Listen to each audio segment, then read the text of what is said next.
Voices that inspire, conversations that matter. Podcasts, Innovation and Change NYC. Follow us and become part of our global community of dialogue, ideas, and change.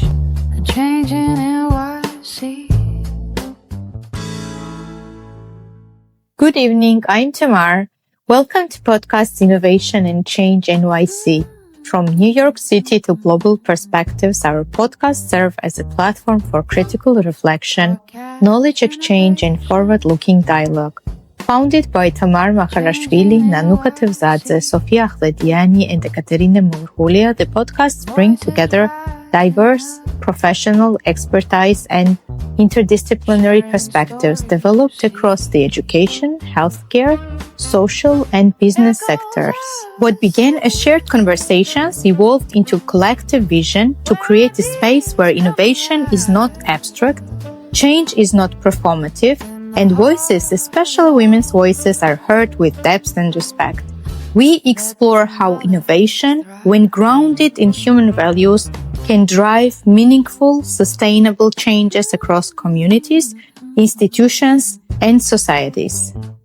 Today, we are very pleased to welcome Barbara Ann Michaels, performance artist, creative facilitator, keynote speaker, and founder of HumorWell, an immersive initiative focused on humor, wellness, creativity, and human connection in the heart of New York. For more than 30 years, she has developed interactive experiences across corporate, cultural, academic, and community settings. Her work has reached audiences internationally and continues to promote the importance of creativity, shared experiences, and emotional well-being in today's fast-changing world. She is a graduate of Brown University, College of Arts and Design, and One Spirit Interfaith Seminary, and serves as the ambassador of Global Play Brigade and member of the World Experience Organization. Her mission is to put humor back in the medicine cabinet for generations to come. Barbara, it's a great pleasure to have you with us today. Could you share with us the experiences that shaped your journey? In particular, how did you come to embody the role of Jester of Peace? Yes. Hello, everyone. It's so wonderful to be here with you, and congratulations to all of us for the very first podcast. I became the Jester of the Peace when I was a wedding officiant. I was serving couples who needed to do very unusual things in order to feel authentic. Sometimes in a wedding, people need to express their tradition or they won't feel real. But there's this whole other group of people who are really driven by creativity and self-expression, who need to do things like a helicopter wedding or a costume wedding or something that might seem unusual, but it's actually not. It's actually true for them to express themselves in that way. And I was the officiant who was officiating those weddings. I did about 560 weddings. And because of that, in the US, a person who officiates weddings can be called a Justice of the Peace. And so I was given the name Jester of the Peace because I was a clown theater artist, a humorist. And so it's a pun on Justice of the Peace to be a Jester of the Peace. That's how I got the name. How I ended up being a person who represents humor for humanity and humor for the journey of life started when I was a child, because when I was a little kid, I would use humor in order to make connection between people who felt like there was some separation or some distance between them. And I found that if I used humor, whether it was someone I was meeting for the first time and trying to make a friend or family members who needed to be closer together, I found that I could rely on a very particular kind of humor in order to bring them together. And that kind of humor is laughing with each other.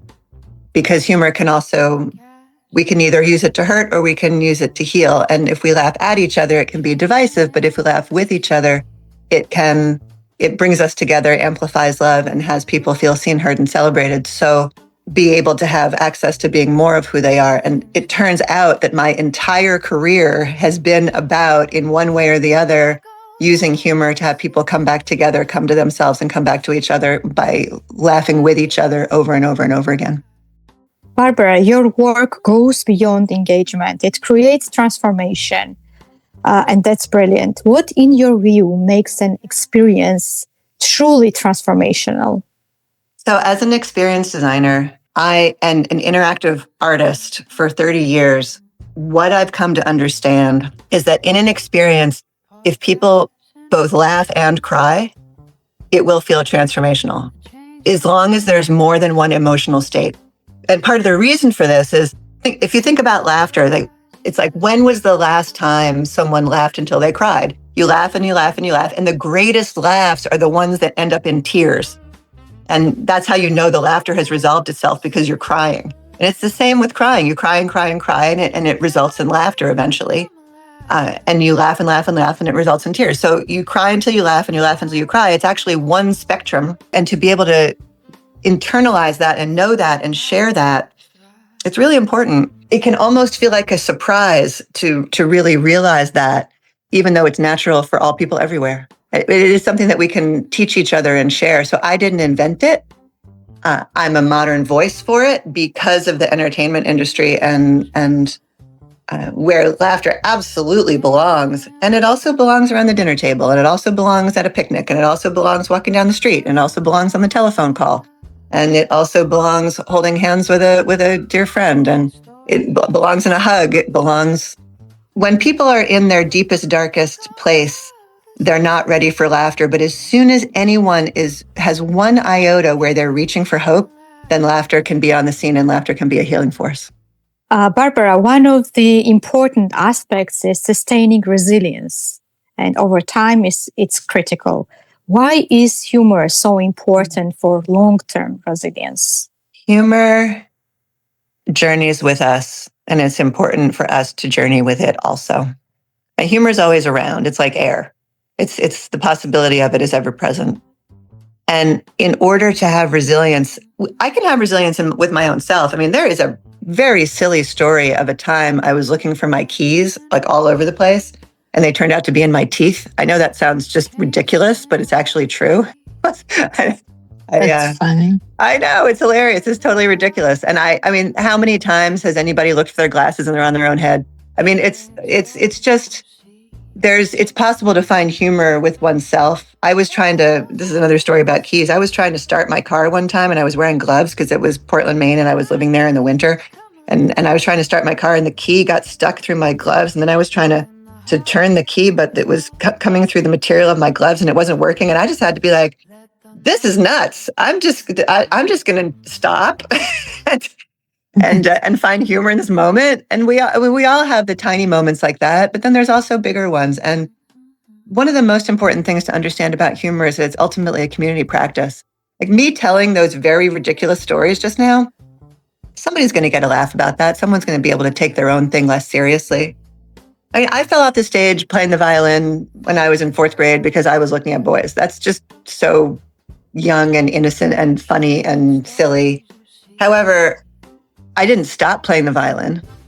But I could have been like, I am so mortified about this experience that I'm never going to play the violin again. And I'm never going to go on stage again because it's unsafe, because I might fall off the stage and everyone might laugh at me. That's a very childish mindset. However, adults always have the child within that's still holding on to the thing that hurt. And so that's absolutely right. Yeah. If I had said, okay, that's it, I wouldn't have a career. I wouldn't be on this podcast. I wouldn't have been an improv person, a clown. I wouldn't have been a stilt walker. I wouldn't have taught children clown theater. I wouldn't have been a pediatric hospital clown. I wouldn't have Humorville. I wouldn't be a keynote speaker. I wouldn't represent humor and wellness. I wouldn't have been in countless festivals. I wouldn't be using humor for joy. I wouldn't be myself. If I had stopped myself, I wouldn't be myself. I would have been a different version of myself, but not one that's authentic as I am. And there's always more to go. There's always more for me to discover, always more to let go. And humor helps us let go of the past so that we can be in the present, so that we can create the future. And it's really important to do this as a community and really take to heart the laughing with each other versus laughing at each other. And we can just start to see it, right? It's when people are laughing with each other, they feel closer together. So if there's a humorous situation, people feel closer together, then you know that it's a laughing with situation. If there's humor present and people feel farther apart, we know it's a laughing at. And it's not that laughing at is never the right thing, because sometimes it's right on time. Sometimes it's necessary. Sometimes it needs to shake something up. However, the vast majority of the time, laughing with is going to accomplish what's really needed, which is people returning to loving themselves and each other, which is what creates resilience, which is what creates a better world. And I don't mean better world in a everything's perfect kind of a way. I mean that humor helps us make what's great greater and what's hard better.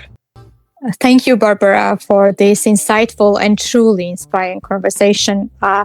For us, it's one of the most important podcasts, and thank you very much for being with us. You are doing huge work and impact that we truly see and appreciate. Thank you for joining Innovation and Change NYC. We look forward to seeing you in the next episode. Please follow us for more. Voices rising up, sharing stories you see.